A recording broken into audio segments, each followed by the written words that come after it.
All right, everybody, welcome to the Invent Tribe Q&A. My name is David Fedewa, and I'm so excited to have everybody on tonight. Video, just getting some technical stuff going on.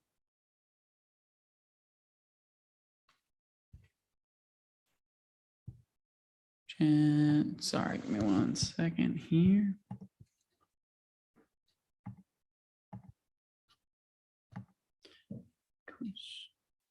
Rename.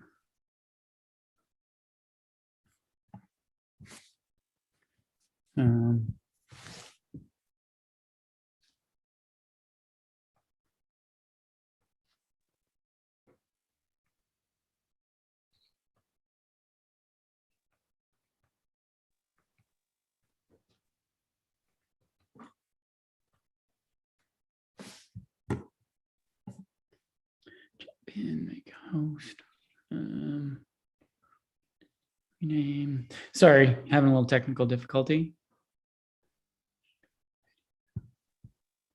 Those that are here, can you see my video? Yes, yes, yes, yes. Cool. Thank you for those that are saying yes.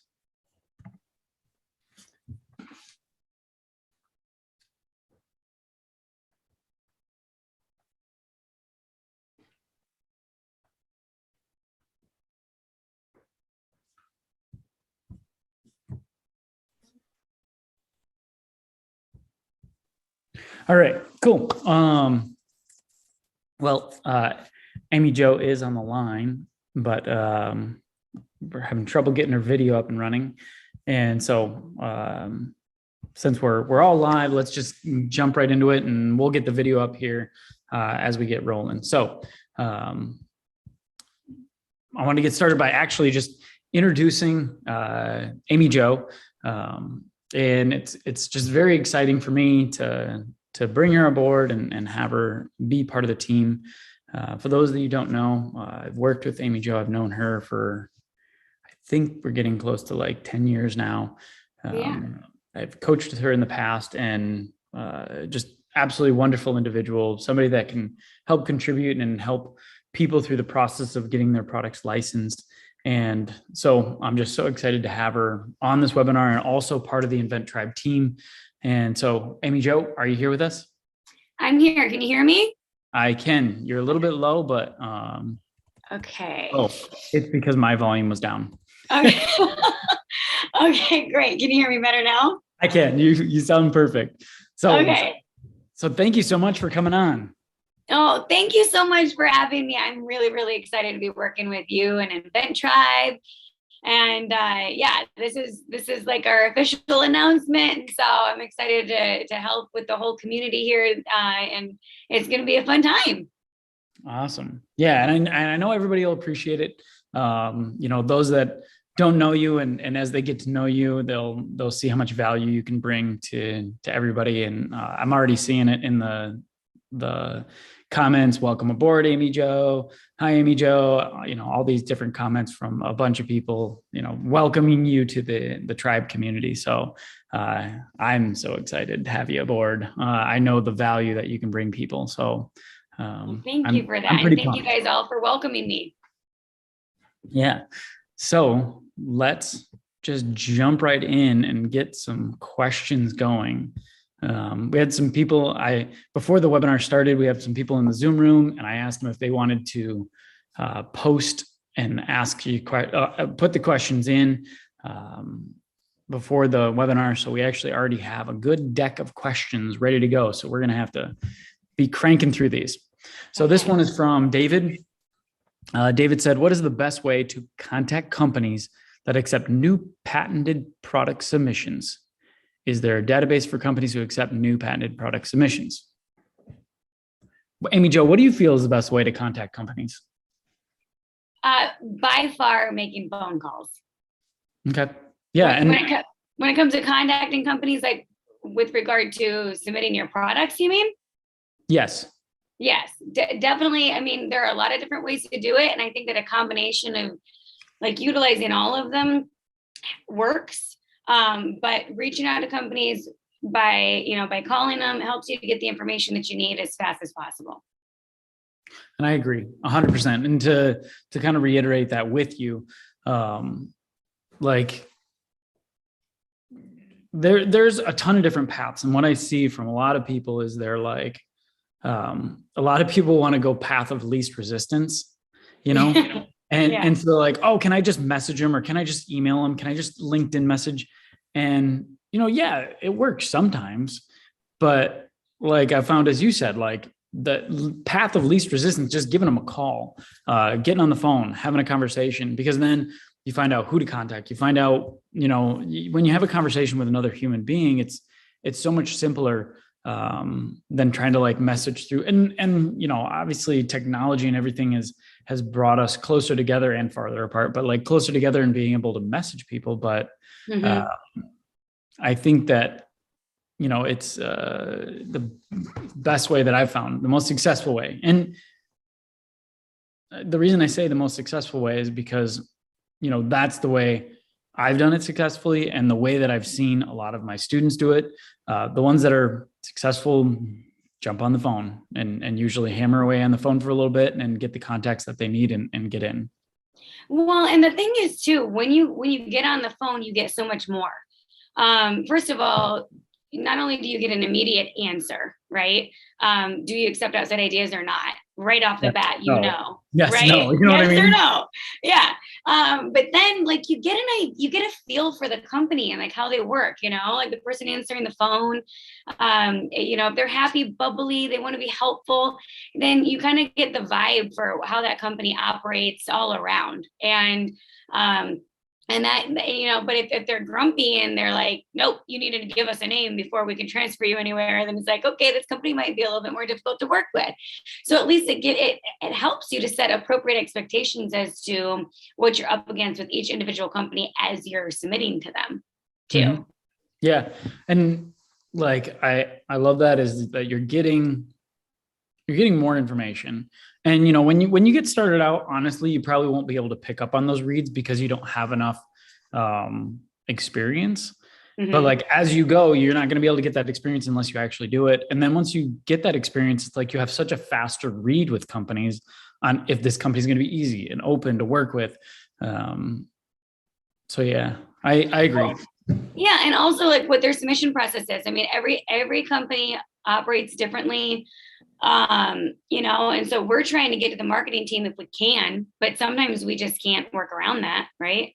But sometimes they have online submission forms, but they'll let us submit if we just call them directly. They'll give us an email versus going through their website. So there are a lot of benefits to making phone calls. I agree 100%. And this is another part about it, I feel. And like, so everybody out there, they have primary ways of communication. And like, I find it interesting to like step back and like look at it, because like nobody thinks about like the way that they communicate, but like some people respond very quickly to texts, but are terrible at jumping on the phone. I guess depending for me, it's like, depending on how busy I am, I'm able to like respond to text quickly, or I won't be able to jump on the phone because I've got back-to-back meetings all day. And so when you're reaching out to people, it's like they have these ways of communicating, right? And some people are great on email. Some people are great on text. Some people are great on phone calls. And so we've got to knock on all those doors to find out who or how that person communicates well. And if we don't knock on every door, and that's where I see the problem. I get so many inventors that literally call me and they're like, licensing doesn't work. I'm like, well, tell me about your process. How does that work? And they tell me, and they're like, I've messaged like 100 companies. I haven't gotten a single response. I'm like, well, where's your problem? You just message them. You're not jumping on the phone. And so like, that's the way I find that people really lose their faith in this process, is that they have some part of their process is not in tune with the successful way of getting products licensed. Mm-hmm. No, absolutely. And to go along with what you were saying with that is, again, you can message 100 people, but it could be 20 people within each individual company, right? So you're only messaging like a handful of companies because you don't know who that point of contact is, because you've not gone through the right process to figure out who the contact is in order to try to get that type of response. Mhm. So that's, I mean, we want to utilize all different portals, but and platforms and all of that. But yeah, that's one of the reasons why people their process is delayed in progress with responses, feedback, that type of stuff, is because they don't do their initial outreach properly. Concur. So his follow-up question on this is there a database of companies who accept new patented product submissions? Yes, there is, but there isn't. So, I've been in the business for a while. There is databases, right? There's companies that give away their database for your email address. And there's other, different places where you can find companies. But what I've found to be the most successful is you have a unique product, right? And so if you want this database of 10,000 companies, you're going to spend just as much time going through that database, figuring out who it is and who you need to contact than it is just going out and calling companies that fit your product. So I wouldn't really necessarily focus on trying to get this database of companies, because unless you're having somebody build you a specific list that knows how to build lists, it is, you know what I mean? Like, I don't find any value in a database of companies. Well, no, and I agree with you, David. I mean, you and I both know firsthand from many years of experience where a lot of inventors want to try to rely on, okay, a company says, I have 100 companies, within the kitchenware space that I can sell to you, or I can pitch, or you can use, or whatever, right? Well, we have general categories, industry categories, and then we have micro categories within those categories. And so your list, your list needs to be customized to the product that you're pitching every single time. Every time. And to for people to understand the micro category, houseware, there's some couple thousand, 3,900, 4,000 companies that go to the houseware show. Those are all houseware companies, right? And so you're like, I have a list of 100 companies that accept products in the houseware space. Well, what if yours is houseware organizational, right? You have an organizational tool. And so then it's like, all right, well, on my list, I don't have any of on my 100 list, or my 100 companies, I don't have organizational companies. All right. So custom list needs to be made, or, and you can even get down further than that, right? You have organizational, and then you have kitchen organizational, you have laundry organizational. And so you have these different spaces. And so it's understanding how your micro category goes from houseware to organizational to laundry organizational. Once you understand that, then you can really get targeted in your companies that you're going to be reaching out to. Yeah, I definitely agree with that. And again, I can give you guys an example of, I have a product that I've been working on for a bit, and I've generated a lot of interest. It's an improved food storage container. Oh yeah. And, you know all about it. And when I initially put my list together, I actually looked into all food storage container brands, and found out that they take great pride, all of them take great pride in the ones that they have now, the technology that they're using now. So they were like, you're not going to tell me anything that I don't already know, and I don't want to change what my look is. I don't want to change what I'm doing, And so then I was like, all right, I'm going to take a step back, and I just went into kitchenware, people who just make spatulas, and I recreated my list. And those guys, they are not branded around food storage containers. They're just about, hey, what can we do in the kitchenware industry? And they were way more receptive to it. Mm-hmm. So, it's a matter of trial and error as well. Yep. And so here, this is something that's a little bit on the edge, but so sometimes when you're pitching, let's say a beer product, a beer container product. And then this happened with me. everybody that, like, let's say you have a beer product idea, like everybody focuses right in on beer category, beer category, beer category. And what ended up happening for my product was I reached out to a company that focused on wine products, and they were trying to expand to beer, and they needed innovation to get there. This has happened to me twice, where I pitched to a company on the fringe or the edges of that category. And because they wanted innovation to go into that space. And that's what it sounds like what's happening with your storage product is that people in storage don't want more storage products because they already have their storage baby. Yeah. But companies that are on the edge that have the distribution chain, they want innovation to get in there. And so they would be very open to looking at your product. And so when you're building your list, when you're reaching out to companies, have that open mind, like search as you're going through that process. Don't be so like, this is the way it has to be, and I'm going down this path. Yeah. Open-minded. Yep. Great. So let's jump over to Teresa's question. I have an arts and crafts product idea. How closely related to the toy and game industry is it? Are there crossovers in this category? So arts and crafts to toys and games. What are your thoughts? Well, I feel like I would need a little bit more information on that, but I mean, I feel like there could be like a hybrid market there. Yeah, and I think more, Teresa, if you could fill in more product information, like, and I get where Amy Jo is going, is like, is it, are there, is it like an arts and crafts game? Because you're right, there's crossover there. And so I guess, Teresa, one way I kind of step back and look at it is I follow the money.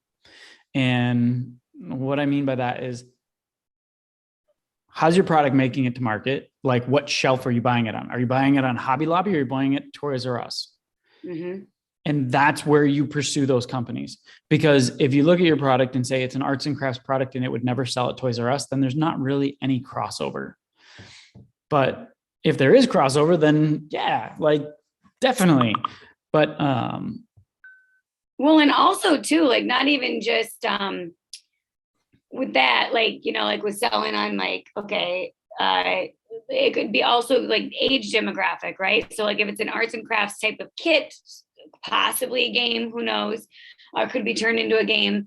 Do you have an adult version and also a children's version? Mm-hmm. Because I know I have an 8-year-old daughter, and so, you know, when we're shopping in the Target aisles, right, in the toy aisles, they somewhat have arts and crafts, but mainly the arts and crafts is over where we buy school supplies, you know, with markers and stuff. So they're in different sections of the actual store. So think about how the stores itemize out, you know, how they organize what they sell in their products. And that can help you too. Mm-hmm. Yeah. So Teresa, to give you like that rule of thumb, it's follow the money, figure out how the stores are going to move the product, and then go after that category. So I hope that helps. Agreed. Joel, if you have a prototype but no provisional patent, what is the best way to get the invention produced? Joel, well, I guess let me ask a question first is, are you looking to license or are you looking to venture? Because if you're looking to venture, then yeah, you need to get it produced. But if you're looking to license, you don't need to look at it in that way. So, and you don't need a provisional patent application to manufacture a product. And so Joel, I think we'll both need some more information to kind of fill in the gaps on this so we can help you move forward. So do type in a little bit more information, like, are you going to venture or are you going to license? And then we'll be able to kind of expand upon that. I'm going to jump over to the chat and see. Let's go up to the beginning. Okay, Rhonda, I had an offer by a major medical supplier interested in licensing my patent. Woo! But they want me to do a clinical study. I'm not sure if they are really interested. Rhonda, first, congrats. That is awesome. Yes, congratulations. Yeah. That's a big step in and of itself. So, you know, I've been in the situation where I've had students get that statement, right? They're like, we love the product, we love the innovation, but we need a clinical study done. Okay. It's a problem for the inventor to go do that. And the reason I'm saying that is because it costs money, it costs time, it costs resources for you, Rhonda, the inventor, to go get those things done. And if you don't have the company actually on board and they just want to like, one of the ways in the medical industry for companies to kind of like shoo you away is just say, hey, we're interested, but go get a clinical study, because they know most inventors won't actually go get a clinical study. But what I say is get the company on board and get the company invested. And so what I mean by that is call them up, have a conversation, say, do you want to be involved in this clinical study? Can you help me? Can you steer me in the right direction? Can you help finance this? And if they say no, no, no, no, no, then were they really interested in the product if they can't even be a part of it or be a contributor in that journey? Because medical device companies, they know and they're well connected with people to do clinical studies.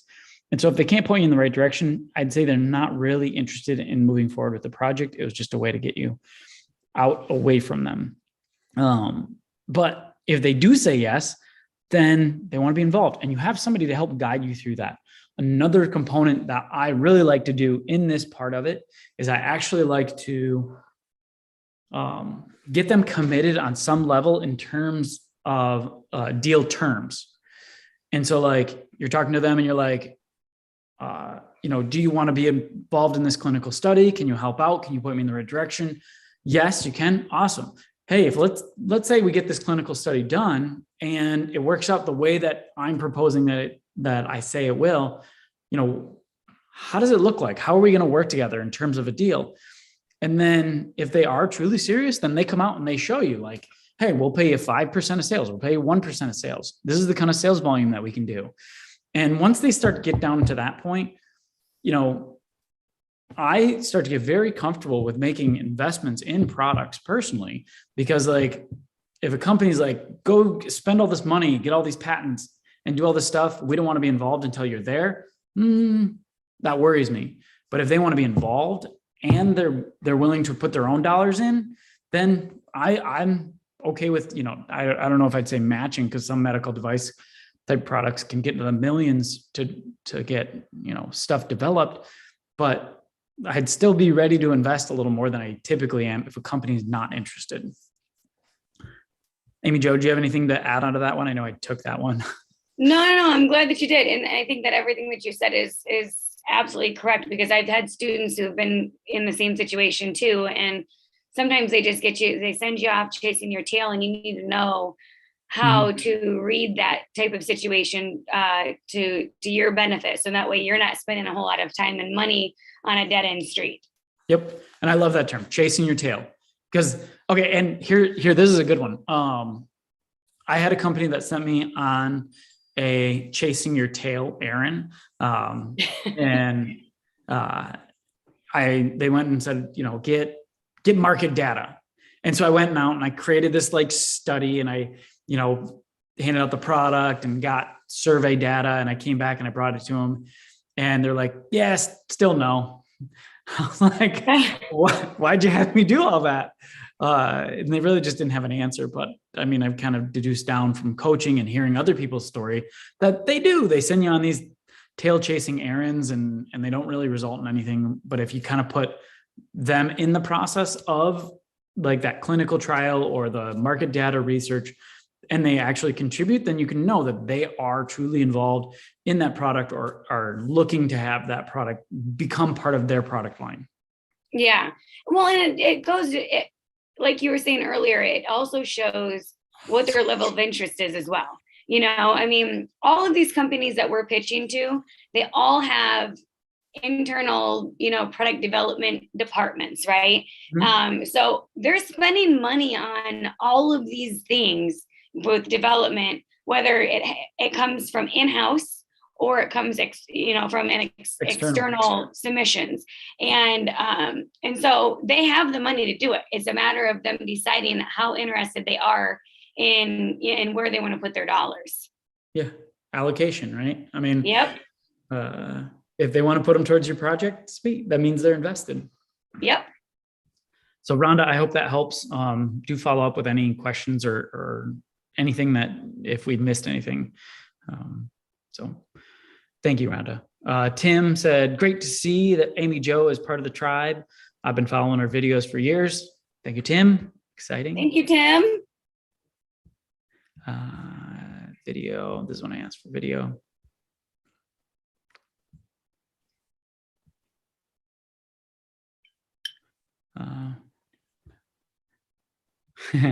Faith said, what? Two of the best. So, very Oh. sweet. Yes. Sorry, I got to get through all these welcomes to get to actual questions. Teresa said, hi, Amy Jo. Welcome aboard, Amy Jo from Carrie. What a privilege to have you, Amy Jo. I met you a few years back at Make 48. Here's one. Oh, I would be interested in Amy Jo's opinion as to who is the best target company to pitch to. Yes. Okay. Here, let me, Amy Jo, this is for you. Okay. What is your opinion as the best targeted company to pitch to, as it being a, let's say, retailer, a brand distributor, or manufacturer? Okay, so the majority of the time, the best type of company to reach out to from a licensing perspective is going to be the brand. And let me explain why. The brands are the ones who have the manufacturing resources, they have the retailer relationships, they have the distribution set up, and they have the branding. You know, people are loyal to branding as well, and so they're the ones who are going to be the perfect fit from a licensing perspective. Now, it depends on the industry that you're in. And also, so like, for instance, like, you know, if we're talking about distributors, brands, and retailers, then the brand is where you want to be. But if it's, let's say it's a medical device, then a manufacturer may possibly be, you know, who your licensee would be. And David, you might be able to help clarify a little bit with that, because I know that this is a very general question, but like we talked about, every licensing deal is unique, and it depends. It's unique to whatever product it is that you're pitching in the industry that it falls within. Yep. So do you agree with the brand? I mean, okay, so I guess to be more direct, very rarely the retailer will never be your licensee unless the retailer is actually a brand. So like if Nike has a, Yes. Sorry, right? Sorry, I missed that question. I thought it was a statement because like, and to put numbers to like really back up what you're saying is that the brand kind of like, and I lump distributor in with it a little bit just because like they sell it at wholesale, sometimes a distribution house, but like brand is really where it's at. Like I've helped or been a part of just shy of 180 deals, so like 170, 78 deals. And there's been like 5 on the retail side and 5 on the manufacturing side, and like 160 with the brand. And so like targeting the brand is going to have your highest probability of success. And so like some people are questioning where they should go. I'm like, if you want to get a licensing deal, you hit the target market of the people that license the most products. There are deals that happen on the fringes, but it's really this bell curve of like the bulk sits in the brand, and then 5% sit in manufacturing and 5% deals sit in retail, but not many. Mm-hmm. So yeah, I mean, brand. Is it mainly the, like what David was saying, so it can get a little bit confusing sometimes between, depending on the industry that you're in. Mainly the brand is what you want to target, but retailers, if they are also a brand, like Williams Sonoma, for example, they have retail stores, but they're also a brand, and they also sell products in other retail stores. So they could be a potential licensee. And I actually had a group of students licensed to them. It was not easy to get into them, but it was definitely something that was possible. So you need to understand the difference in the hats that they wear and the players, you know, how they play the game in order to know how to reach them. Yes. And you reminded me of when you're trying to reach out to retailers, they're like 10 times harder and 10 times less probable to get your product licensed. So like people that are reaching out to Walmart, Target, Bed Bath & Beyond to license their product, I'm like, it takes way more work and they have a less probability of actually licensing it. And so it's like, start where it's easy, hit the low hanging fruit. And here's the other part about going after retailers. Like you're limited on distribution. Let's say you do actually end up licensing to a Bed Bath & Beyond. I'm not saying it's not impossible. I'm just saying it's not probable. Yeah. And so when you license a Bed Bath & Beyond, I think they have like 900 stores. You're limited to the distribution of their stores only. But when you license to a brand, that brand sells to Bed Bath & Beyond, Walmart, Target, and a handful of other stores. And so it's like you go from 900 stores to 6,000 or 8,000 stores. And that's where your money comes from as an inventor. Yep. Yeah, that's a great point. So, Wayne, thank you for the question. Let's jump to the next question.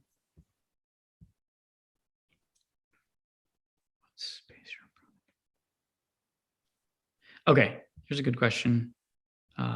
Renee, how do you know what space your product can fit into when it's multifunctional?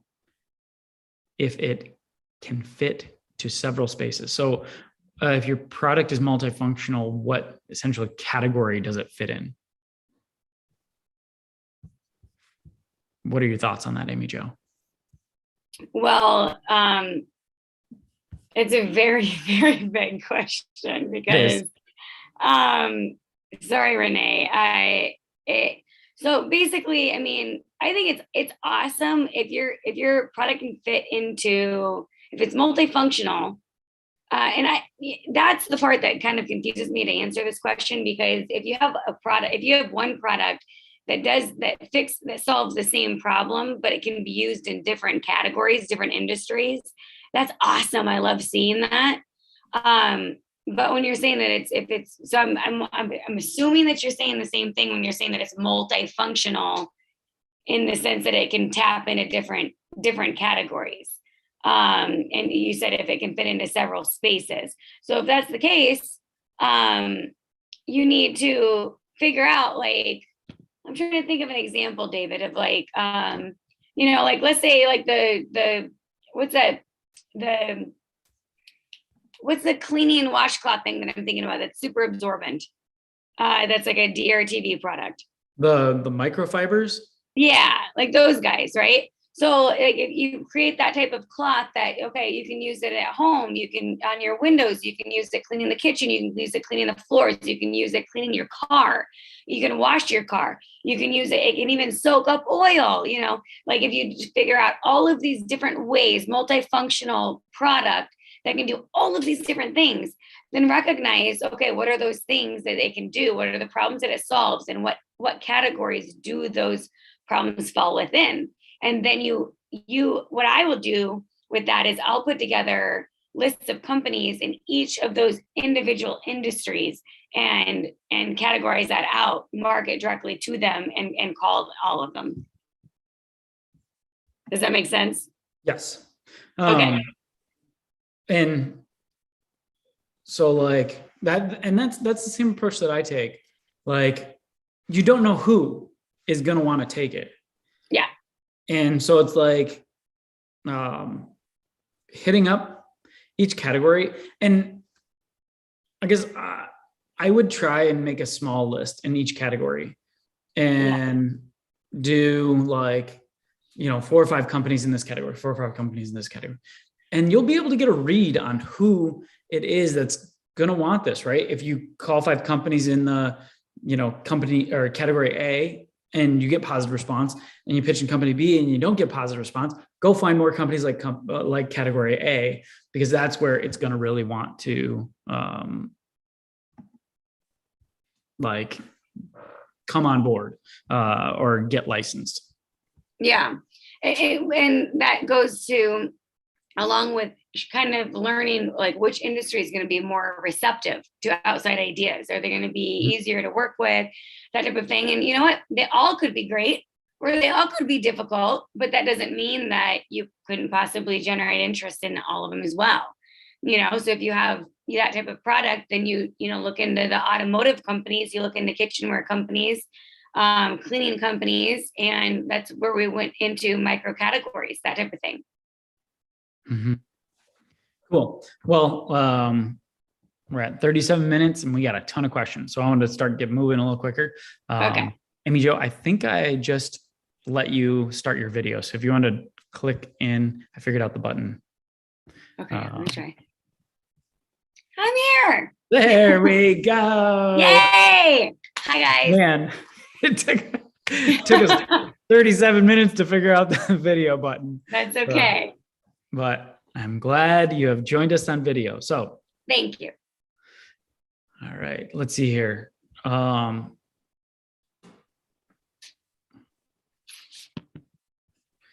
Renee, it is important to reveal if I have a patent. This actually is a good question. Renee said, is it important to reveal if I have a patent? I mean, I feel like it is. I do too.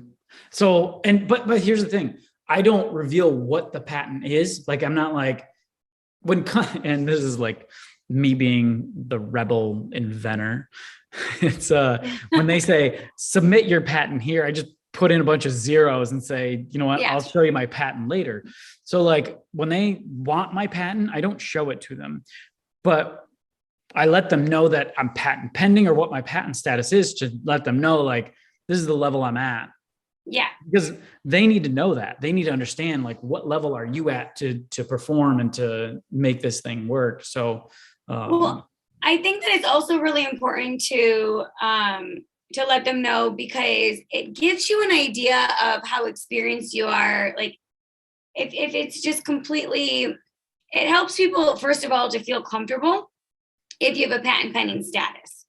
And so NDAs aren't necessarily as important. Sometimes they can be, but it helps them to feel like, okay, they've been around the block a little bit. They've done some research. They feel the importance of trying to take that step to have a little bit of ownership over that. So that way we can talk, because for those of you who do not know, with the USPTO, the law is it's the first to file, when you have that patent pending status.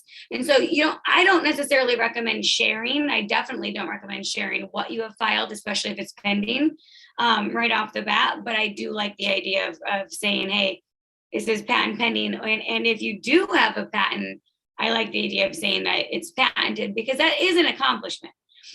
Mm-hmm. Now, even though we can't offer legal advice because we're not attorneys, we also know that anyone who's familiar with patents, if you say that you have a granted patent, then they're going to be able to find it. It's in the public domain. Yeah. So that's going to tell them, okay, I can go search for that. It's patented, and they're going to be able to see what you own and what you don't own. Which that's why we kind of like patents, and then possibly sometimes stacking provisional patents on top of that.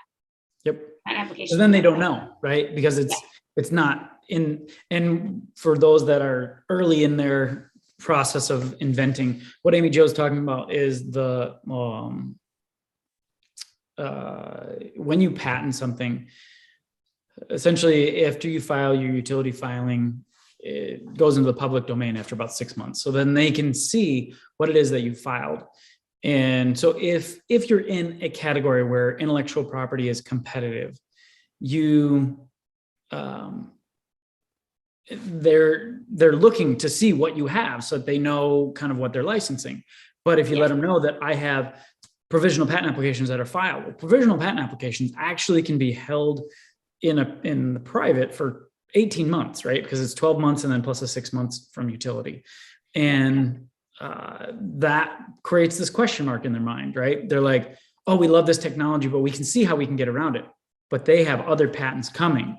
So they don't want to spend the money on developing a product or, some type of innovation that will later get controlled by an intellectual property that was filed by this inventor.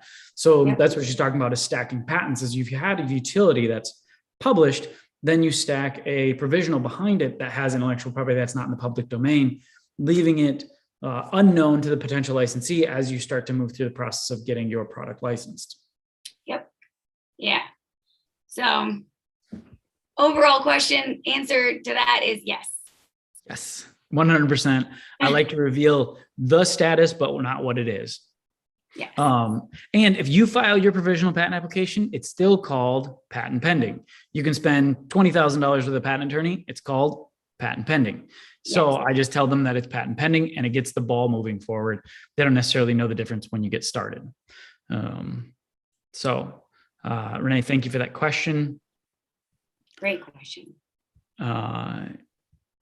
Next question is, can you license a utility patent without a prototype?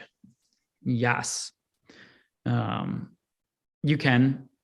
Most companies like prototypes, but you don't have to have it. I've seen products licensed off of a sell sheet. It's just a drawing, not even a patent.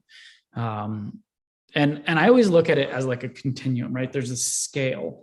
And like here is a napkin sketch where it's just like a drawing and you show it to people. And then here is like a fully developed, manufactured, selling on the shelf product. And products get licensed on this continuum at some point. And they're licensed all the way through, right? From here all the way up to here. But where is your product going to get licensed? And I got hung up on this product when I was going through the journey of getting it licensed. Like I pitched it to companies in a drawing and they're like, not interesting. And then when I moved it to a prototype, everybody's like, this is interesting, but we don't want to license it. And so they're like, I asked them, I was like, why don't you want to license it? They're like, we need it further along on that continuum to understand better how that product will perform in the marketplace. And so I had to take it to the next level where it was an actual like manufacturable prototype before companies would sign on the dotted line. And so when you say, can you license a utility product without a patent, or utility patent without a prototype? Yes, but you might present it to the company and the company's like, we need more, right? And then you got to slide it up the scale before they actually pull the trigger with you. Yep. If that makes sense. Well, and it goes both ways too. Sometimes, and I know we have a lot of questions to go through, but like you can have a patent that can be licensed, or you can have a prototype that can be licensed, without a patent. You don't have to have both. You don't have to have both. Yeah. And so like, and I know this is your approach also, but like, I don't want to go to the end of this scale and then end up licensing my product when I could have licensed it back here.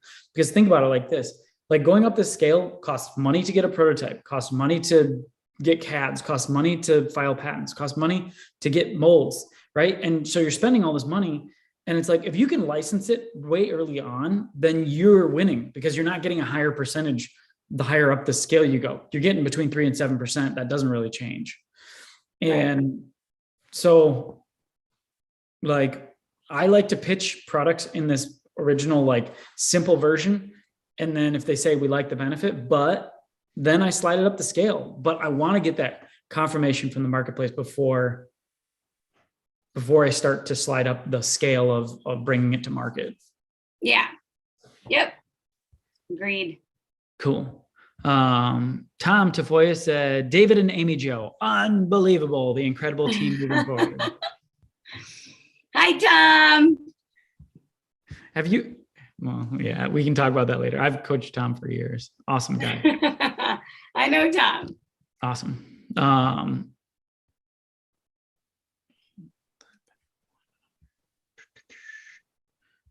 Okay, I'm gonna have to read this because this is a long one. I have a novelty gag product idea that is just a joke on how the product is packaged. I'm having a hard time coming up with a good sell sheet one. Okay, I'm going to read this out loud because it's important. I have a novelty gag product idea that is just a joke on how the product is packaged. I'm having a hard time coming up with a good sell sheet, one sentence benefit statement, or other benefits beyond that it is a funny idea. Being that it is a very simple idea, the sell sheet is also simple with just funny graphics. The biggest benefit is to the company that could sell their current products for twice as much if the package as a novelty gag gift. Any advice on licensing this? So I'll just jump right out here and say, I have a hard time pitching personally fun novelty products. Even though I look like a fun guy, I have the hardest time pitching them. Like when I started out, I was like, pitching novelty gift ideas is going to be the simplest thing ever. So I'm going to go do that. Right. That's how I started. That's how a lot of inventors start, because they think it's like the low hanging fruit. And so I went there and I pitched like, I don't even want to say how many products, but a ton. And I couldn't get anybody to like say yes. They weren't interested. I got one company interested in one product, but like beyond that, it was just very difficult for me to get products that were interesting. As soon as I moved over to like utility driven products, this is something that I can calculate the dollars and time saved by restaurants. As soon as I moved to that, products more utility driven, I personally had an easier time pitching it. And so like when people tell me a novelty gift idea, I have a hard time pitching fun, because that is, an opinion. It's not fact. And so I don't know, Amy Jo, you might have a different opinion on that. Cause like, I know you even like to like get into the naming and like all these different things. No, I agree with you. I mean, for the most part, for my stuff, I'm all about like problem versus solution type of products. And so I thought that novelty would be easier to work on as well. I had a certain pet product that I think that's novelty that you know about too. Yeah.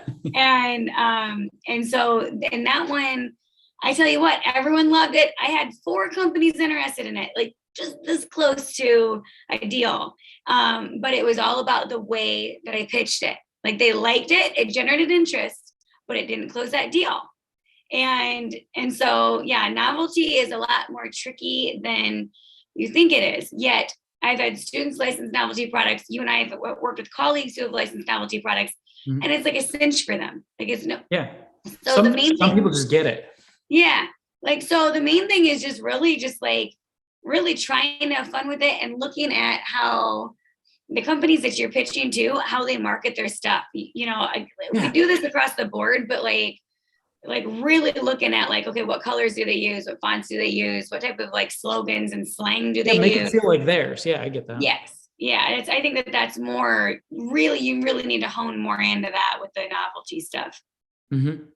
I agree. And I had a student and she was in the toy and fun space, and like, I mean, obviously I could help her coach her, because like when I coach, I focus on process and execution, not necessarily product. But she absolutely killed it. Like she licensed 12 products in just 1 year. I think she's up to like 18 now. But like she saw and understood how to pitch fun, which it was like this Rubik's Cube to me that I could never figure out. So I've known people like that too. It's just, they get it. But that's another takeaway though. Like when you find your knack, it's good to stay in that space. Yeah. Yep. So Clark, I guess to give advice on that is go back to what Amy Jo said. Go to the companies that you're trying to pitch to and replicate their marketing material. Try to simulate what it is. And also you might try a video, because video you can sequence better than a sell sheet.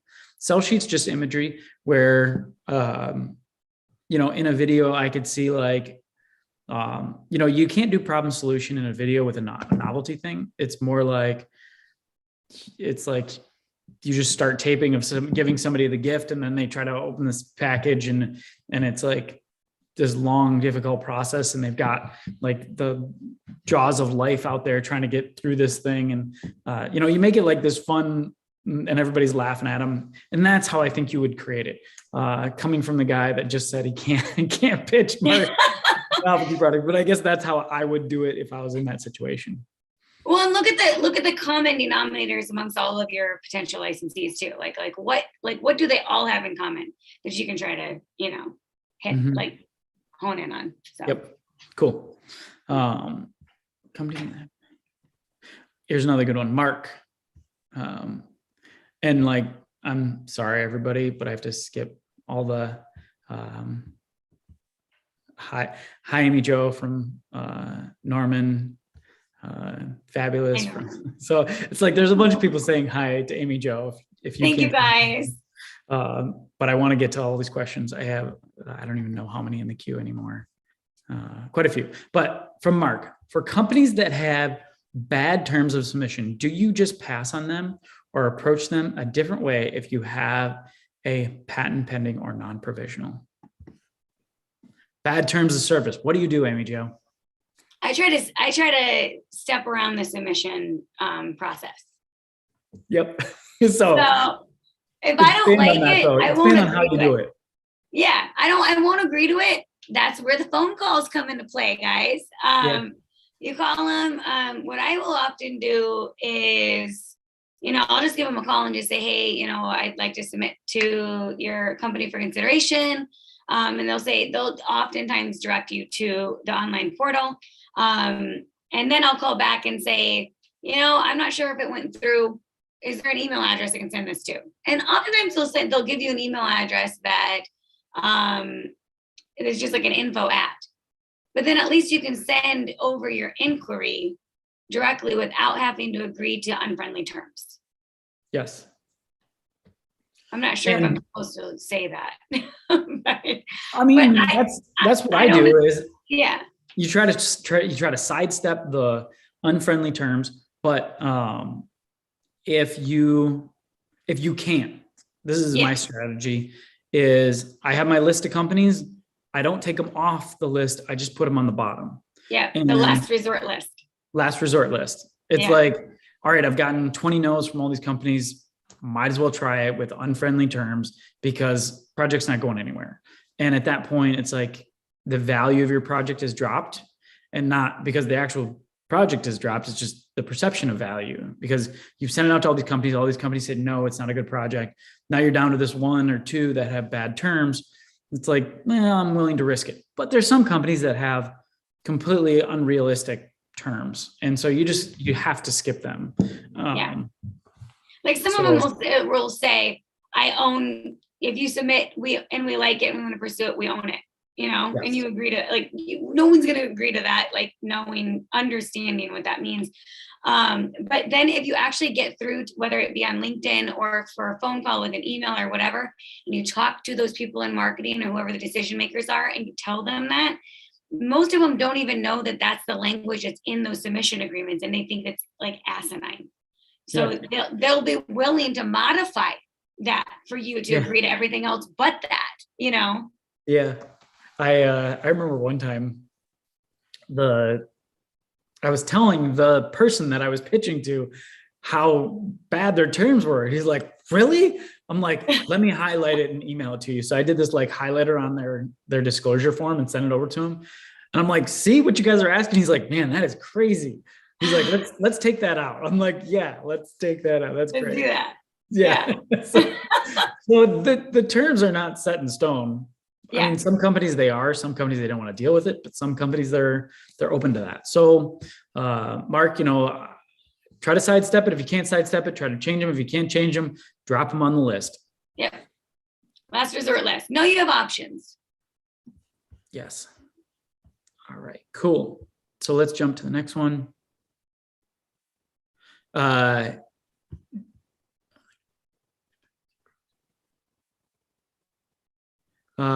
Denny said, is trade shows the best way to get your product seen? So basically is licensing your product best in trade shows? What are your thoughts? I think we might have the same opinion on this. I don't know. You work trade shows pretty well, I feel like. I've gotten products licensed at trade shows. Yeah. Which is not common. I just try to network and collect cards. Yeah. I don't try to pitch my product at trade shows. Well, so what Denny's asking is can you get your product seen at trade shows? So I guess networking, connecting cards or collecting cards, actually showing it at the trade show, I wouldn't do that. I wouldn't do that. But like connecting, and I guess when I say I licensed my product at a trade show, I met somebody, got their business card, and sent them my video after the trade show had ended. So I wasn't like on the floor pitching my product. I guess I Yeah. should say. People get mad at you for that. Don't do Yeah. that. Yeah, don't do that. So Denny, I guess the thing is like you have to be deep enough in the industry to start there. So like trade shows are actually a waste of money for people who are not at a certain level. And so like I look at product developers and you kind of go through these steps as you develop as an individual and your products develop. So when you're getting started out and if you show up at a trade show, you're like deer in a headlights, like, what is this? Like 150,000 people, 9,000 booths. And I got to walk up and talk to people about a product innovation that I have never talked to anybody before. Like, no, like you're too early in the game to be going to trade shows. What you need to do is you need to go pitch your product over phone calls, see if people are interested in it because, flight, hotel, driving, gas, meals, all these things add up to thousands of dollars. And what you want to do is you want to get interest from your product so that you can start your path to cash or like your path to creating royalties on the cheap. And you don't want to have a lot of out-of-pocket expenses. Yeah. And so I see trade shows as a great way to connect at a stage in development of you as an inventor and you as your products. And so I feel that getting to a trade show too early can waste your time and money because you're deer in the headlights. You don't know enough about the business. You don't know enough how to communicate and your products are not ready for prime time. But like if you've made it to that level and you've pitched your product, you've got interest, you've had communication, you've even started negotiating deals, it's a great time to go to trade shows. You get more connections, you get a better relationship with your potential licensees, and you can close deals. So Denny, there's a time and a place, and you can't put a blanket statement over it to say you're best at trade shows or you can best get your product seen at trade shows or not. It's not. There's not a blanket statement. No, that's a great tip though. Like for the different stages, I'm glad that you broke it down like that. But outside of that, like if you're in the position that like you want to go to a trade show because you can afford it and you want the experience of it, it's fun. It's fun to like see everything. But we also don't recommend investing in a booth. Like if you think that you're going to pitch something and like what David's saying, if it's premature. But yeah, different stages the trade shows will be more beneficial for you than others, just like what David said. Cool. So I know we're getting to the top of the hour. And Amy Jo, if you're all right, I want to stay on and do a couple more questions. Is that all right? Yeah, okay, cool. Absolutely. But for those that, some people are on time schedules in different time zones. If you do have to jump off, do email myself or Amy Jo if you have questions that didn't get answered. So I'm David@inventtribe.com and then Amy Jo's Amy Jo at inventtribe. And so do email us if you didn't get your questions answered. We're going to stick around a little bit longer and kind of try to knock out some questions here. But if you do want to email us and we'll try to help you out. Joel, next question. And so I'm going to go a little bit of hot seat and go kind of like quick through these questions. Okay. So I'd like to move forward with the quickest path that produces income for me. This is from Joel. Then I could both expand on several iterations of the relatively simple product. As my disposable income increases, there are several other inventions I'd like to bring to market as well. Let me know if you need a bit more information regarding the first product design, which might fall under physical grooming. Okay, so let me break down that question. Joel, it's a question that worries me a little bit, but what's the quickest path to produce income? It's too vague. Oh, you muted yourself, Amy Jo. I didn't mean to. My Alexa started talking to me, so I was trying to not disturb it. Sorry. Okay, so quickest path to cash in licensing is none. Okay, yeah. I'd say none. Like if you're in it for the money, you're going to lose. You have to want to enjoy the journey. You want to enjoy the process. You want to enjoy the industry. And if you enjoy it, the money will come. But you also need to know how to evaluate products properly. And I know that a lot of people say that going with like the most simple idea is maybe the best option to start with. And it can be like a lesser complex idea. So you don't have to worry so much about prototyping, and that type of stuff is also easier and less expensive. But sometimes I've seen people go with super simple ideas, and they've contacted hundreds of companies, and they spend a lot of time just kind of beating the streets type of thing. So you want to know how to evaluate your idea where you're not necessarily, you have kind of that balance between simplicity, complexity, how much competition you have, how saturated is the market. Like knowing really how to check those boxes and evaluating your product is going to be the best way. Like how friendly is the industry? But like David said, like there's a lot of evaluation that goes into it, and there is not one answer to say, hey, what's the fastest track to getting rich? That's fastest. Well, and so I'm gonna contradict you in a way, but not really. So like I got into this business for money, right? I wanted to get those inventions out there and like make a bunch of royalties and have passive income. Like I thought that'd be just the coolest thing ever. But like once I started actually getting into it, and like I know everybody on here understands this, like when you're an inventor, like being in that creative mode, like you feel like you're a different human being than like being at an hourly job and just like working away. Then you get to like jump into this creative space and you get to be what I consider like more human or more yourself. And so like I was drawn to this industry because of, I get to license something and somebody else makes it and they send me a check every month. And like, so that part excited me. So Joel, I understand where you're coming from, but then as I was going through the process, like I learned that it was about the journey more so than the end outcome. And I know that's hard to say, like when you're just getting started, but like you have to be so process oriented and so process focused that like and I guess here's a great example or visualization of it. Those that are looking at the cash at the end or the income is they're looking at the top of the mountain. And when they're looking at the top of the mountain, they're trying to climb with their eyes at the top, right? So you're not looking for your next handhold or your next spot where your foot goes, or, you're not climbing, you're sitting there staring at the top. And so you continuously fall. You continuously fall off the mountain or lose focus.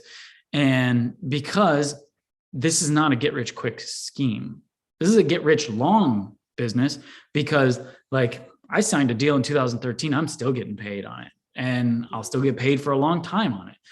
But like the work was done for the 2 previous years leading up to that signing of the contract. And now I get continuously paid.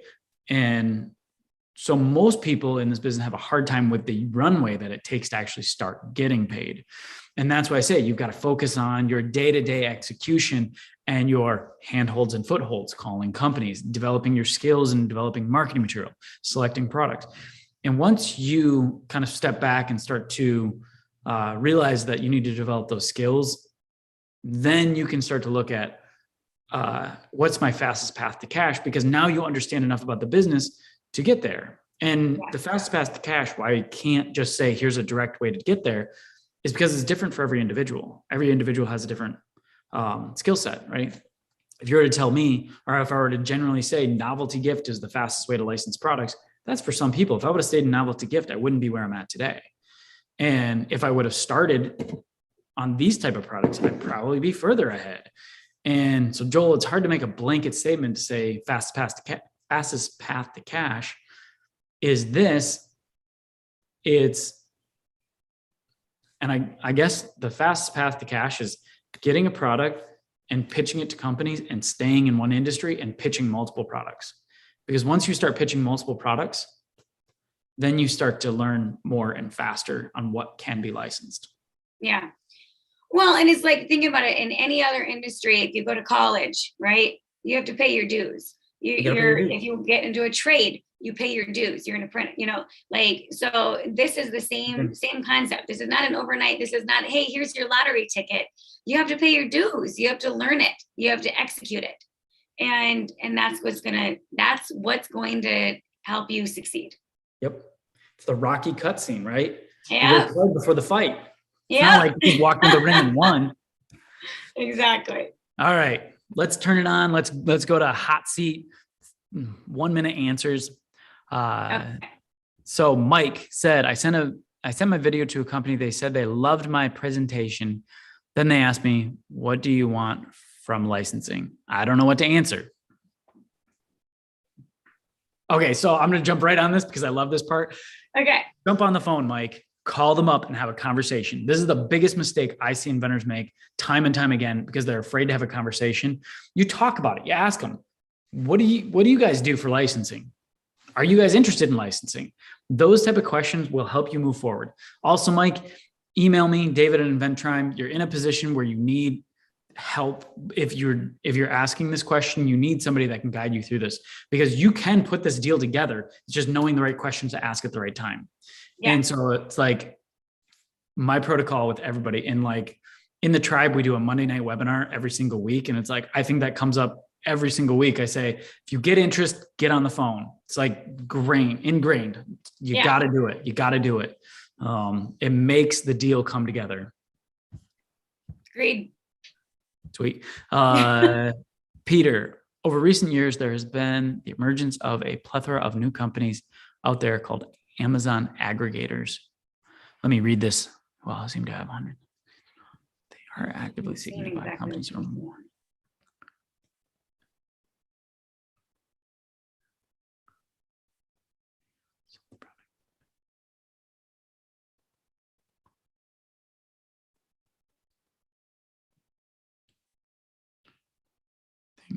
Sorry, I'm reading here.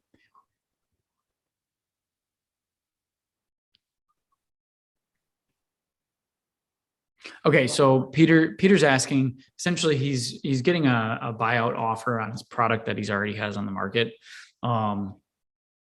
This is a situation where what's your intellectual property position and what's the cash coming out in the deal, right? Is the 4-year payout or the 5-year payout, whatever you end up getting, is that enough to make you satisfied? If not, then having a conversation with them to see how you can be involved longer, maybe lowering your percentage or sweetening the pot somehow for them. But there's another one. Get on the phone, have a conversation. This is not something you decide in a bubble. Amy Jo, did you read that question? Yeah, I finally found it. I'm still kind of going through it. So it's very specific.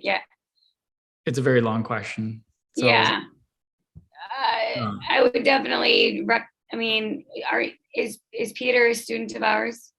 I don't believe so.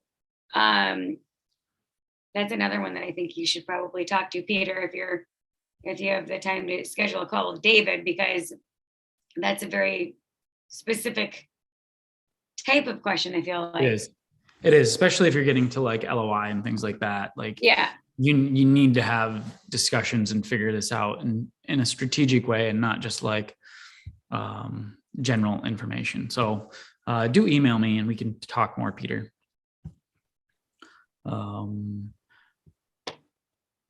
Are there any agents out there that will rep products for innovators?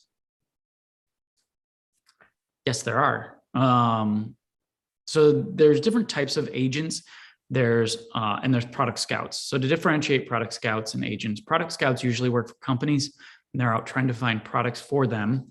And a lot of the times they don't get paid by you as the inventor, but they get a percentage of your deal that you don't necessarily see in your contract, right? So they get 1 or 2% off the top, and then the company pays you less. So that is a product scout. Agents are a different type of person that represents you and your product in the space.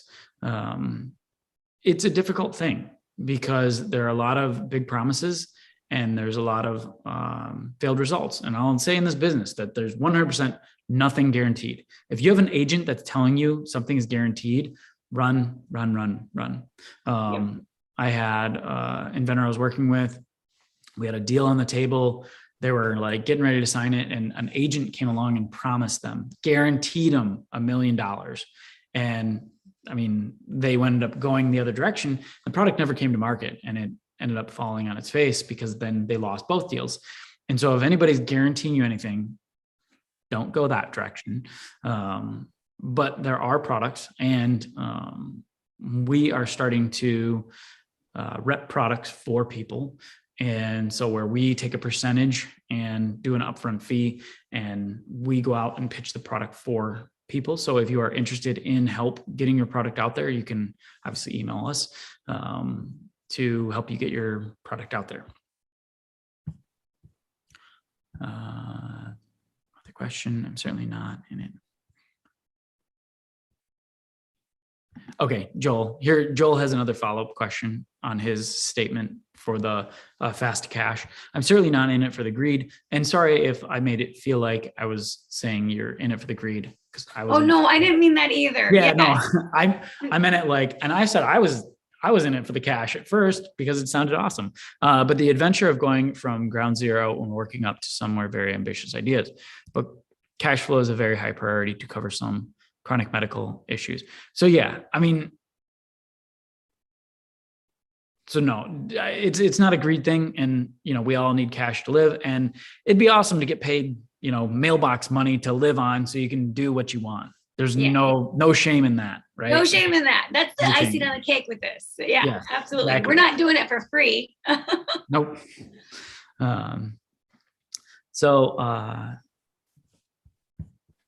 I'm going to jump over to the chat box. We have 35 new questions just came in. Oh my goodness. Yeah, I'm I know. not seeing everything that you're seeing, David. Click on the bottom. There's questions and answer box, and then there's a chat box. There's two different boxes with questions in them. Okay. So to Amy Jo, thanks for emailing me and calling me last week from Bev. Bev says hi. Oh, thank you, Bev. Yes. I think I saw you. You said that you're going to schedule with me, correct? I'm pretty sure. I look forward to speaking with you soon. Cool. Aaron says, if two large companies are interested in your product and you have a relationship with both, how do you choose the one without ruining the relationship with the other? Let's just start there. There's a follow-up question on that. I talked to both of them. And I like to be transparent with both of them, that I'm in conversation with more than one company, but I don't tell them who the other company is. So I try to keep all of those. Yeah. I don't start out the conversation with that. No. Once we start getting the contract, that's okay. I just wanted to make sure. Thank you. Yeah, thank you for saying that. So it's not like trying to be a tease. It's not like, oh, well, someone else is interested too, so what do you have to offer? And let's expect, like, you don't want to do that. But and frankly, I don't usually mention it unless they ask me, or if it comes down to like someone's giving me a contract and I'm wanting to know what the other offer is, then I'll go to the other company and say, hey, you know, I've been talking with another company. As you know, I've been shopping around because I want to license this idea. And I have a contract that's been offered. What do you guys have in mind? You know, and try to get both of them on the table to see what's what. Mm-hmm. And I know a lot of inventors, when they're starting out, have this playing out in their mental theater, right? We all imagine like, all right, it's a great product. I'm going to get it in, and then I can get interest. And so out of all the deals that I've coached and been a part of, you get multiple interested companies. You do. I mean, like if you got a good product, you get multiple companies interested. But at the end of the day, when you actually get a contract offer, it usually boils down to one company, because you can get, and there was one product that I got 6 companies interested in one day. Such an exciting day. Like, yeah, it was like the sweetest thing ever. I ended up with no licensing deal. Because they all fell off for various financing reasons, market position reasons, material reasons, all these different things. And so like, it's awesome if you do get into that position. I have been in that position where I've had multiple offers. I've had, and to say out of all the deals that I've done, probably 8 have had multiple offers at the same time, and they had to decide which one. And so, I mean, that's a super low percentage. That's like what, 6%? Maybe less than that, 5%. But yeah, so like, I wouldn't try to figure that out on the front end. That's like, Yeah. I mean, you don't need to figure that out before you get in that position. When you get in that position, it's a great position to be in, and you just, you're open, right? Hey, this is the situation. And here's the part, out of those 8, there's only been one company that's ever been upset.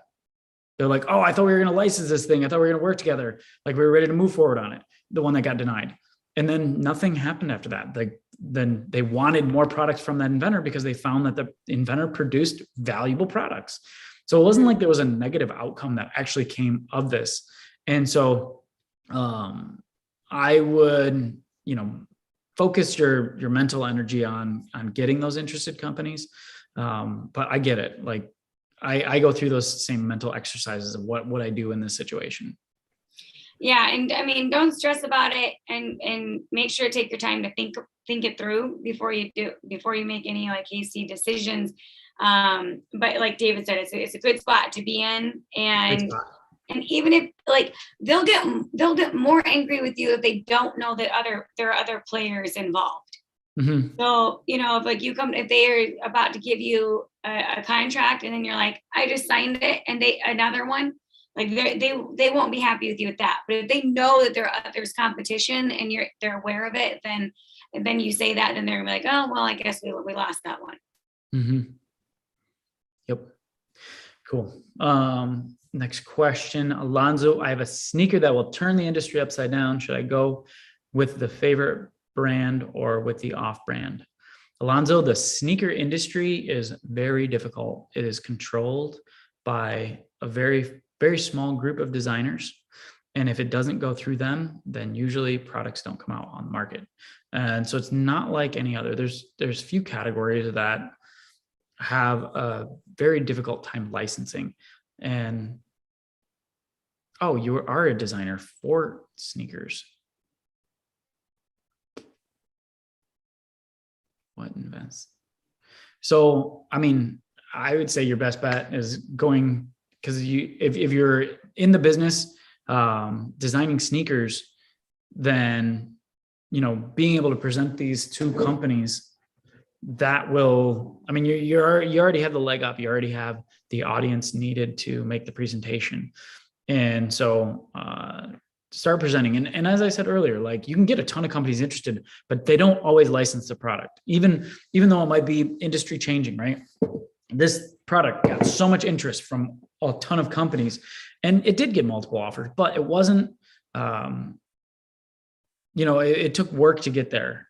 And so I would just present it and see where it gets to.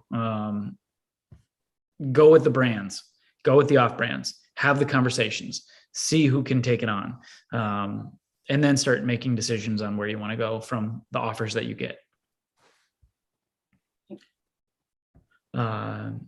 Beverly, if I file a design patent, but it's not issued yet, can I put design patent pending on my sell sheet? So she's filed it, but it hasn't published. That's an interesting one.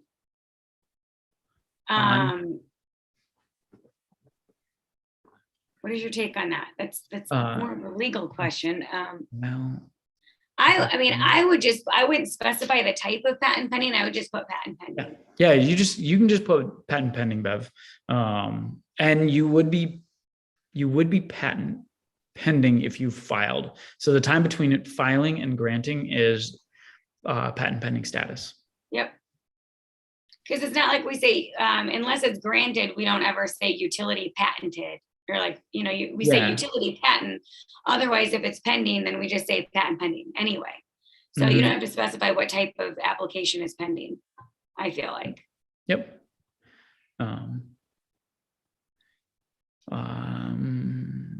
Actually, Clark said, thank you, Amy, Joe, and David. Renee, what's the best way to experience a licensing convention, being a vendor without a prototype?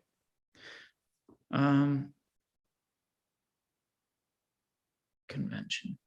Like, Renee, are you saying trade show? Sorry, Amy Jo, if I'm not reading out loud. What's the best way to experience a license convention, e.g. being a vendor without a prototype?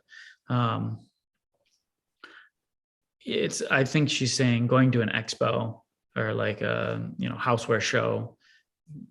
So kind of like the earlier question about experiencing a trade show.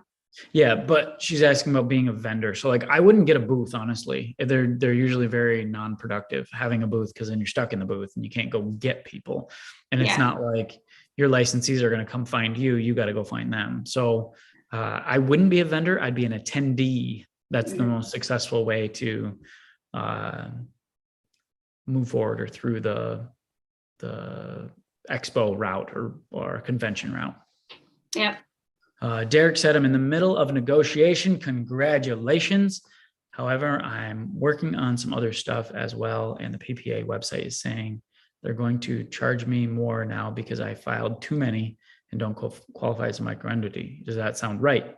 Yes, Derek, you have an amount that you can file. But if you're in the middle of negotiation, the difference between, I think it's $70 for micro and the other entity is 130. I think it's 140 at this point. 140, yes, because it's half. Yeah. And so if you're in negotiation, obviously let's focus on negotiation. Let's get the deal closed. But yes, that does sound right. Yeah. And sorry, just scrolling through questions. I have a very good relationship. Oh, Peter, more question. Peter, with the time, I think that we need to connect afterwards and dive into this topic. But I feel like Amy Jo and I can knock out a couple simpler questions, and then we'll jump into yours via email. Just to let everybody know, Peter's proposing questions on manufacturing and essentially kind of more like a buyout situation. YouTube, Kevin, hi folks. I'm finding it extremely hard to get any company to even accept to look at my sell sheet. Any advice? My product is in the baby industry. The baby industry is tough. It can be tough. Yes. It can be very tough. They are a difficult group to work with. Reason being is high liability. Patents are highly respected, almost too much. So it's like you have to have a granted patent to even talk to people. There's two industries where this is kind of specific to that industry: baby products and cosmetics. Both spaces really like to have granted patents before they look at products. So Kevin, that might be your hang up. Sometimes medical too, but sometimes medical with patent pending, but yeah. Very true. Amy Jo, anything else? Anything you can help him with on why he's not getting in? I mean, I basically, for those reasons that you stated, I've had students working there in that space, and I had one student who had a couple like awesome products that were super simple, easy, like inexpensive to make, but because of those like jumping through hoops, liability purposes, testing, potential choking hazards, all that stuff. It's just it's a tough industry. That doesn't mean that it can't be done, but you're just gonna have to buckle down and just keep at it. Yep. Just understanding, just have appropriate expectations and understand and use all of those forms of communication to try to get in. Phone calls, emails, LinkedIn, even some of them you might be able to use Facebook with. But yeah, and then follow up every 7 days or so. Cool. Love it.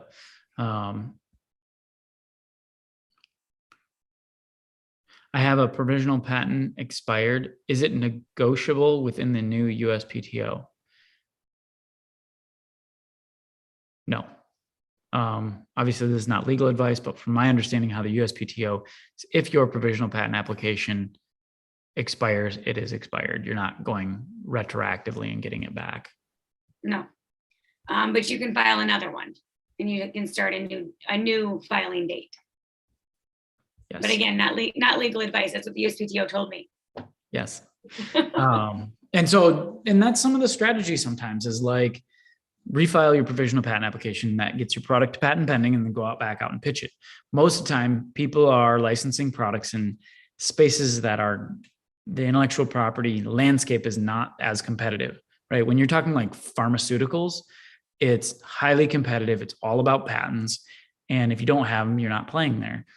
And so when you file a PPA, you need to follow through in that space. But if you're in, like, you've got a new barbecue spatula, if you've got a new tong set, any type of kitchen gadget, and you file a PPA and it expires, you can file another PPA and go out and pitch it again. For the most part, you're not going to get people that are filing between your two filing dates. So I hope that helps. Do we want to tell them about the special offer? Yes, I do. I was about to say that was just the end of the question stack that I got. Okay, good. So great questions, guys, too, by the way. Yeah, no, I mean, I think everybody that came on really made this webinar, with all the questions it was a great webinar. So I appreciate everybody. But to welcome Amy Jo on the team, we're doing a special offer. And to get that special offer, you've got to book a call or reach out to us, because we obviously like to have a conversation to make sure that we're clear on how we help and coach people. And that's what Invent Tribe does, is we coach and teach people the process of getting their products licensed. And so the special offer is normally it is $299 a month, so $300 a month for our Silver Circle, which is a group coaching membership where we do a group coaching call once a week. And you get access to our training program, our provisional patent application software, our design lab, which is my personal designers that do my own sell sheets and video editing and all that. So you have access to all of that. So it's normally at $299 a month. If you sign up, it is $200 a month. And so you save $100 a month and you lock in that pricing for as long as you're a member. So, I mean, you could save literally thousands of dollars if you, essentially want to jump in now and take action and sign up under this promotion that we're doing to welcome Amy Jo onto the team. So I'm so excited to have everybody kind of jump in with us, because having her on the team is amazing, and I'm super excited about what we can do together and how many people we can help get them to license their products. Agreed. Yes, we're both very excited about that. So if you guys are interested in joining the community, then you get that special discount. Yes. And I'm available too, in order, like David said, book calls with us. So that way we can discuss what your exact situation is, and we can determine, if that group coaching is a right fit for you and what your situation is. And if not, we'll let you know. But we'd like to talk with you. Yes. And in the chat box, we just put Amy Jo's calendar link. So if you click that link, you can just book straight in a time to chat with her. So if you want to do, and she's also doing a 30-minute coaching review session. So if you want to just get started and kind of have a conversation about your product, the trajectory of your your path in licensing your product. That's one of the things you want to do, is kind of a strategy call to get started, to make sure that, you're on the right path, you're going in the right direction. And then if you do fit with us, awesome. We'd love to have you on board on the tribe. If not, obviously we're always doing live Q&As and our YouTube videos for anything that we can help you with on your journey. Absolutely. Yep. We want to keep you on the right track. Yes. Because getting products licensed is a ton of fun. Yes, it is. Cool. Well, I want to thank everybody so much for coming out for the webinar, especially Amy Jo and all the attendees. So thank you so much for coming on, Amy Jo, and welcome to the tribe. I'm so excited to have you on. Thank you. I'm excited to be here. And thank you guys, everybody who's joined us today, and all your great questions. And I really hope to see everyone here next time. Yes. So, and we're trying to do Q&As monthly. We have one scheduled, I think, the 22nd of March. Don't quote me on that, but there'll be emails going out for the next live Q&A. We're doing a monthly. So we'll see everybody next month if we don't see you in the tribe sooner. Awesome. Thank you, David. I appreciate it. Thank you so much. Have a great night. You too. Bye, guys. Bye-bye.